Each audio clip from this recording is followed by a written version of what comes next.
Daily horoscope நேயர்களுக்கு அன்பான வணக்கம். நான் உங்கள் அன்பான சயின்டிபிக் வேதிக் அஸ்ட்ராலஜர் அஸ்ட்ராலஜி பேசுகிறேன். இந்த வீடியோல நம்ம என்ன பார்க்க போறோம்னா குரு பெயர்ச்சி பலன்கள். குரு பெயர்ச்சி பலன்கள் இப்போ எப்படி ஒரு ஒரு ராசிக்கு ஒரு பாதிப்பு கொடுக்க போகிறதுங்கிறத பார்க்க போறோம்.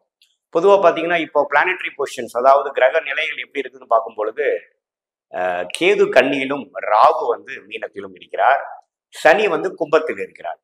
இந்த மூணு ஆண்டு கிரகத்துல எந்த விதத்திலையும் ஒரு மாற்றங்கள் இருக்க போறதில்லை அடுத்த 12 மாதங்களுக்கு. அதாவது மே 1ஆம் தேதி 2024 இருந்து அடுத்த வரக்கூடிய மே 2025 வரைக்கும் இருக்கக்கூடிய காலகட்டத்தை நம்ம இப்ப பார்க்க போறோம். அதுல ஒரே கிரகமாகிய ஒரு ஆண்டு கிரகம் இடம் மாறுற கிரகம் என்னன்னு கேட்டீங்கன்னா குரு தான் ஒரு பெயர்ச்சி பெறக்கூடிய ஒரு கிரகமாக இந்த காலகட்டத்துல இருக்குங்க.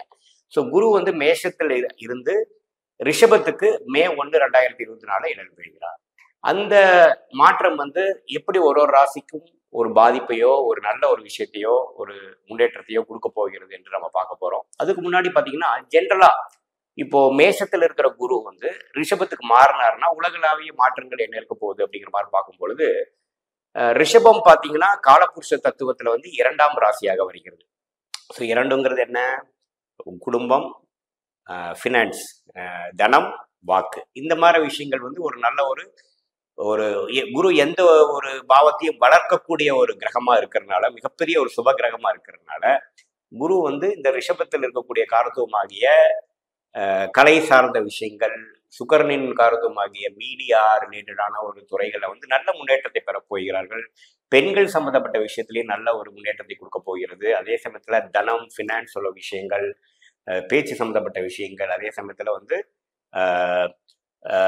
ஆடை அலங்காரத்தில் இருக்கக்கூடிய ஆடம்பரமான சில விஷயங்களா இருக்கு பாத்தீங்களா, அது மாதிரி விஷயங்களா நல்ல ஒரு ஏற்றத்தை பெறக்கூடிய ஒரு காலகட்டமாக இருக்க போகுது. ஜென்ரலாவே சுக்கிரன்ல குரு வரும் பொழுது, சுக்கிரனோட வீடாகிய ரிஷபத்துல குரு வரும் பொழுது அந்த ரிஷப ராசி திக்பலம் பெறுகிறது, சுபத்துவம் பெறுகிறது. ஸோ அந்த ரிஷபராசியோட காரத்துவங்கள் எல்லாமே கொஞ்சம் உலகளாவிய விஷயத்துல எல்லாமே கொஞ்சம் நல்ல ஒரு முன்னேற்றத்தை பெற போகிறதுன்னு பார்க்க போறோம். யாரு இது மாதிரி துறையில இருக்கிறாங்களோ, நான் சொன்ன சுக்கிரனின் துறைகளாகிய டெக்ஸ்டைல்ஸ், மீடியா, கலைத்துறை, அதே மாதிரி பார்த்தீங்கன்னா ஃபினான்ஸ், அது மாதிரி விஷயங்கள் எல்லாம் பார்த்தீங்கன்னா நல்ல முன்னேற்றம். வண்டி, வாகனம், வீடு, ஆடம்பரமான சில விஷயங்கள், அதுல ஒரு நல்ல முன்னேற்றத்தை பெறக்கூடிய ஒரு வாய்ப்புகள் கண்டிப்பாக இந்த வருஷம் இருக்கு.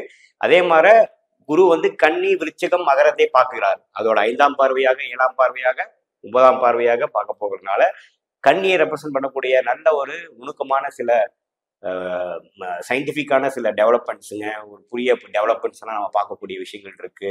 அதே சமயத்துல விருச்சிகம், மகரத்துல எல்லாம் வரும்பொழுது பார்த்தீங்கன்னா நல்ல ஒரு ரிசர்ச் அண்ட் டெவலப்மெண்ட் துறையில ஒரு புதிய கண்டுபிடிப்பு விஷயத்திலையும் புதிய தொழில், புதிய வேலை வாய்ப்பு எல்லாம் கொடுக்கக்கூடிய ஒரு நல்ல ஒரு ஆண்டாக நாம இந்த குரு பயிற்சி கொடுக்கக்கூடிய ஒரு ஆண்டாக நாம 2024 மே மாதத்திலிருந்து 2025 மே வரைக்கும் நாம எதிர்பார்க்கலாம். மேஷ ராசிக்காரர்களுக்கு இந்த குரு பயிற்சி எந்த ஒரு பலனை கொடுக்க போகுதுன்னு பார்க்க போறோம். மேஷ ராசியிலேயே குரு இருந்து இப்போ மே 1ஆம் தேதி ரிஷபத்துக்கு மாறுகிறார். ஸோ 2ஆம் இடத்துக்கு மாறுகிற ஒரு பயிற்சி பார்த்தீங்கன்னா மேஷத்துக்கு ஒரு அருமையான பயிற்சி தான். இது வரைக்கும் எடுத்த முயற்சிகள், ஒரு என்னென்ன மாதிரி திட்டங்கள் நீங்க தீட்டி எந்த மாதிரி ஒரு விஷயத்துக்கு உழைப்பை நீங்க கொட்டினீங்களோ அதுக்கு வேணுங்கிற அறுவடை செய்யக்கூடிய ரிசல்ட் வரக்கூடிய ஒரு தருணமா இருக்கக்கூடியதான் இந்த பயிற்சி.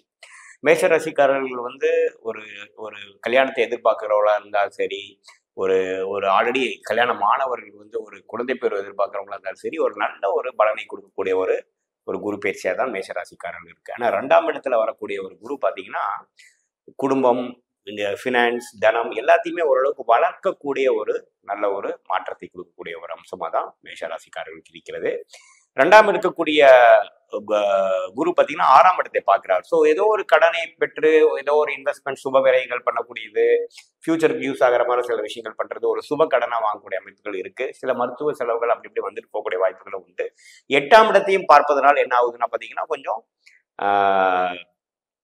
நல்லாவே ஒரு செகண்டரி சோர்ஸ் ஆஃப் இன்கம் என்று சொல்லப்படுகிற ஏதோ ஒரு இன்வெஸ்ட்மெண்ட், ஸ்டாக்ஸ்ல அல்லது வேற ஏதோ ஒரு பார்ட்னர்ஷிப்ல இன்வெஸ்ட்மெண்ட் பண்ணி கொஞ்சம் சைடு இன்கம் பண்ணலாங்கிற மாதிரி ஒரு சில ஐடியாஸ்லாம் வேலையில் இருக்கிறவங்களா இருந்தாலும் சரி, யாரா இருந்தாலும் கொஞ்சம் வரக்கூடிய அமைப்புகள் இருக்கு. பொதுவாக பார்த்தீங்கன்னா இந்த குரு பயிற்சி ஒரு நல்ல ஒரு நிதி நிலைமை, கேஷ் ஃப்ளோ இம்ப்ரூவ் பண்ணக்கூடிய ஒரு விஷயமா தொழில் செய்யறவர்களுக்கும் ஒரு வேலையில் இருக்கிறவங்களுக்கும் பிடிக்கும். மாணவர்களுக்கு பார்த்தீங்கன்னா நல்லாவே கொஞ்சம் அவங்களோட பேச்சுக்கு மரியாதையும் நல்லாவே ஓரளவுக்கு கான்ஃபிடென்ஸ் பெறக்கூடிய ஒரு பயிற்சியாக மேஷராசிக்காரர்களுக்கு உண்டு.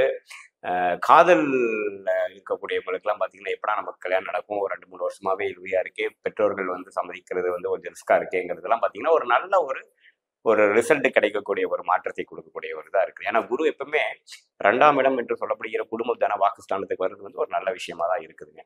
ஸோ இப்படி ஒரு மேஷராசிக்கு பார்த்தீங்கன்னா ஆல்மோஸ்ட் லாஸ்ட் ஒரு 6 மாசமாவே ராகு பயிற்சி ஆனதுக்கு அப்புறமே குரு ராசியிலிருந்து ஓரளவுக்கு நல்ல விஷயத்தை கொடுத்துட்டு இருக்கார். பட் அதுக்கு மேல கை மேல பலன் கிடைக்கக்கூடிய ஒரு மாற்றத்தை கொடுக்கக்கூடிய ஒரு பயிற்சியாக இந்த குரு பயிற்சி பலன்கள் மேஷராசிக்காரர்களுக்கு கட்டாயம் உண்டு. ஸோ நீங்க இது வரைக்கும் நீங்க 3-4 வருஷமாக சில விஷயங்கள் செஞ்சுட்டு இருக்கீங்கன்னா அதுக்கு வேணுங்கிற ஆதாயமும் அதுக்கு வேணுங்கிற ரிசல்ட்டும் அதுக்கு வேணுங்கிற ரெகக்னிஷனும் பெறக்கூடிய ஒரு டைமா இருக்கிறதுனால பார்த்து நீங்க இந்த டைம் நல்லா யூஸ் பண்ணிக்க வேண்டும் என்கிறது என்னுடைய ஆலோசனை. இது வந்து பாத்தீங்கன்னா ஒரு பொதுவான பலன் தான் ஒழிய உங்களுடைய ஜென்ம ஜாதகத்துல எப்படி இருக்கு கிரகங்கள், உங்க லக்னம் என்ன தசாபுக்திகள் போயிட்டு இருக்குன்றத வச்சுதான் துல்லியமான பலன்கள் நம்ம எடுக்க முடியும். மறக்காம நம்மளுடைய வீடியோஸை வந்து உங்க ஃப்ரெண்ட்ஸ் அண்ட் ரிலேட்டிவ்ஸ் ஷேர் பண்ணுங்க. ஃபர்ஸ்ட் டைம் நம்ம வீடியோவை பார்க்குறவங்க கண்டிப்பா சப்ஸ்கிரைப் பண்ணுங்க. மீண்டும் மற்றொரு காணொலியை சந்திப்போம். நன்றி, வணக்கம்.